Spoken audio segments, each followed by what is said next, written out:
Welcome to RetroQuest, I'm Jay, and today we're playing Spider-Man and Venom Maximum Carnage, which is a game I loved as a kid and put many a happy hour into.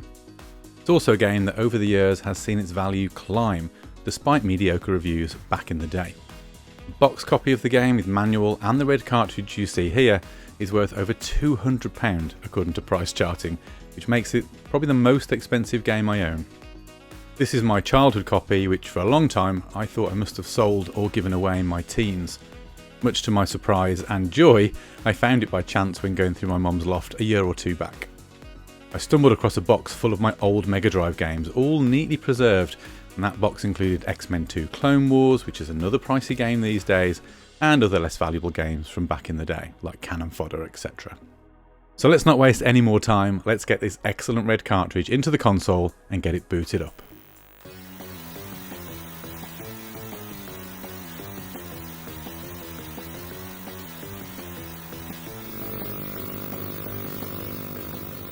Spider-Man and Venom Maximum Carnage is a side-scrolling beat-em-up game developed by Software Creations and published by Acclaim Entertainment under its LJN label. Released in 1994 for the Sega Mega Drive, or the Genesis in North America, and the Super Nintendo Entertainment System, the game is notable for being one of the first to adapt a comic book storyline directly, in this case the Maximum Carnage arc from Marvel Comics' Spider-Man series. Software Creations, a British development studio based in Manchester, was responsible for bringing Maximum Carnage to life. The studio had a history of working on licensed titles, including games based on Silver Surfer and Cutthroat Island. The development team's primary goal was to create a game that faithfully represented the intense and dark narrative of the comic series. One of the significant challenges faced during development was adapting the intricate storyline into a cohesive gaming experience, while working with the technical limitations of a 16-bit console. To tackle this, developers incorporated actual comic book panels between levels to advance the story, a feature that was innovative at the time. This approach required close collaboration with Marvel Comics to attain high-quality artwork and ensure the narrative remained true to the source material. The game's art style aimed to mimic the look and feel of the comics. The team used digitalized graphics to recreate characters and scenes, which was technically demanding due to memory constraints of the hardware. This dedication to visual authenticity set the game apart from other titles of the era. An interesting behind-the-scenes detail is the game's soundtrack, which featured music inspired by the American rock band Green Jelly. While the band didn't compose the music directly for the game, their songs Carnage Rules and others were adapted to fit the game's tone, adding a unique auditory layer. Additionally, the decision to produce the game's cartridge in red plastic, deviating from the standard grey or black, was a marketing move to make the game stand out on store shelves. This choice has made the red cartridges a collector's item today. Maximum Carnage distinguished itself from other comic book games of the early 90s through its direct and faithful adaptation of a specific comic storyline. For example, Batman Returns in 1992 by Konami was based on the film rather than the comics, and while praised for its graphics and action, it didn't delve deeply into the narrative elements. Similarly, The Death and Return of Superman in 1994, developed by Blizzard Entertainment and Sunsoft, was another beat-em-up that followed a comic book arc but didn't actually incorporate comic panels into the gameplay. Maximum Carnage set itself apart by embedding the original comic artwork and narrative into the game, providing a more immersive experience for fans. Unlike many beat-em-up games of the time, such as Streets of Rage in 1991 and Final Fight in 1989, which featured cooperative multiplayer modes, Maximum Carnage was single-player only. This was unusual for the genre, and may have been a deliberate choice to focus on the storyline aspect and the player's personal connection with the characters. The game's plot follows the Maximum Carnage comic arc. Carnage, the symbiote offspring of Venom, bonded with the psychopathic Cletus Cassidy, escapes from the Ravencroft Institute and begins a violent rampage across New York City. He assembles a team of supervillains, including Shriek, Doppelganger, Demogoblin and Carrion to sow chaos. Spider-Man, realising he can't stop Carnage alone, reluctantly teams up with Venom, and throughout their journey they encounter various Marvel superheroes who assist them, such as Captain America, Black Cat, Iron Fist, Cloak and Dagger, Firestar and Morbius. A lesser-known fact is that the game's ending can vary slightly based on player performance, which was not a common feature in beat-em-up games at the time. Maximum Carnage is a traditional 2D side-scrolling beat-em-up where players fight through levels filled with enemies using a mix of punches, kicks and special moves. Players switch between controlling Spider-Man and Venom at certain points in the game, each offering a unique playstyle. Spider-Man is quicker and more agile, utilising his spider sense and web attacks, while Venom is stronger with more brute force attacks. A unique gameplay mechanic is the ability to summon ally superheroes for assistance. By collecting specific icons hidden throughout levels, players can call on characters like Cloak or Dagger to perform powerful special attacks. This feature added a strategic layer to the game, encouraging exploration and tactical use of allies. The controls utilise the standard 3-button layout of the Mega Drive and the SNES controllers, making it accessible while still offering depth through combo moves and special attacks. The game also includes wall crawling and web swinging sections, adding variety to the standard beat-em-up formula. I had forgotten how brutal the game was and how little this game I'd managed to see back in the day.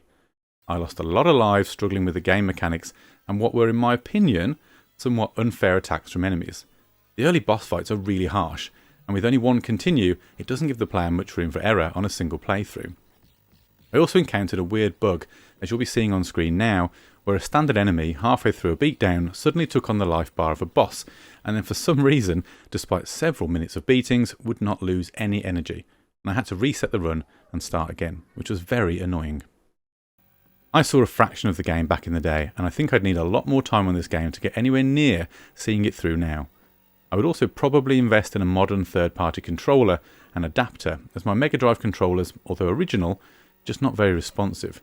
Despite me restoring them, I think it's probably just how they were back in the day and we're spoiled today with modern tech.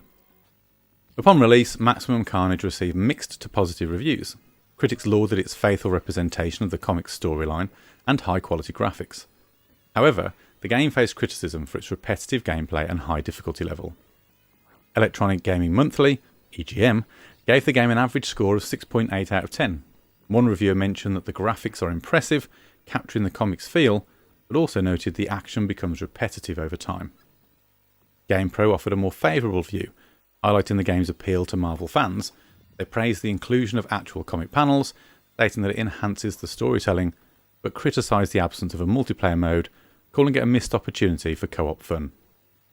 Game Informer rated the game 7 out of 10, appreciating the variety of Marvel characters and the adherence to the source material. They commented that fans will enjoy the attention to detail, but warned that the steep difficulty might deter some players. Meme Machine Sega, the UK-based magazine, scored the game at 79%, applauding its graphics and sound design. They remarked that it's a visually striking game, but felt that it doesn't innovate within the beat-em-up genre. Allgame awarded Maximum Carnage 3 out of 5 stars, acknowledging that the game captures the essence of the comics, but also pointing out that repetitive enemies and levels hinder the overall experience. Across the board, critics praised the game's visuals. The use of digitalised comic book panels and detailed character sprites were seen as standout features that effectively brought the comic to life. The game's narrative, closely following the comic arc, was well received, and the integration of the panels for cutscenes was highlighted as a successful way to immerse players in the story. Many reviewers felt the gameplay suffered from repetition, a common critique of beat-em-up titles, and the high difficulty was also a point of contention. Some appreciated the challenge, while others felt it was excessively punishing. The absence of cooperative multiplayer options were frequently criticised, given that contemporaries like Streets of Rage and Final Fight offered co-op play, which many saw as a significant omission. Despite these criticisms, the game developed a cult following, particularly amongst Marvel fans. Its ambitious attempt to merge comic book storytelling with interactive gameplay was recognised as a significant, albeit imperfect, step forward. A sequel, titled Venom Spider-Man's Separation Anxiety, was released in 1995, developed by Software Creations and again published by Acclaim Entertainment. The game continued the adventures of the two characters and introduced a cooperative multiplayer mode. However, it received less favourable reviews, with critics citing less impressive graphics and a less engaging story compared to its predecessor. Maximum Carnage also led to the production of various merchandise, including the limited edition red cartridge and a standalone soundtrack CD featuring music inspired by the game. Action figures and comic reprints were part of the marketing strategy, leveraging the popularity of the characters and the storyline. Spider-Man and Venom, Maximum Carnage holds a unique place in gaming history. As an ambitious crossover between comic books and video games, its dedication to faithfully adapting a complex and mature storyline set it apart from titles of its time. While it faced challenges in gameplay execution, its innovative use of comic art and focus on narrative were ahead of its time. The game's legacy persists as a pioneering effort that opened doors for more sophisticated storytelling in action games.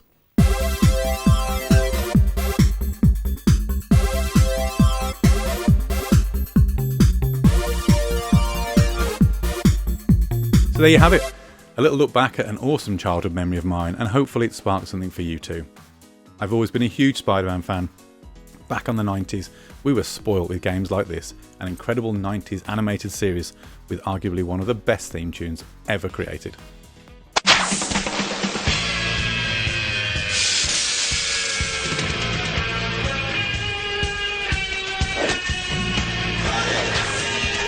I hope you enjoyed the video. Let me know your memories of this game down in the comments, and feel free to suggest games for future episodes of RetroQuest.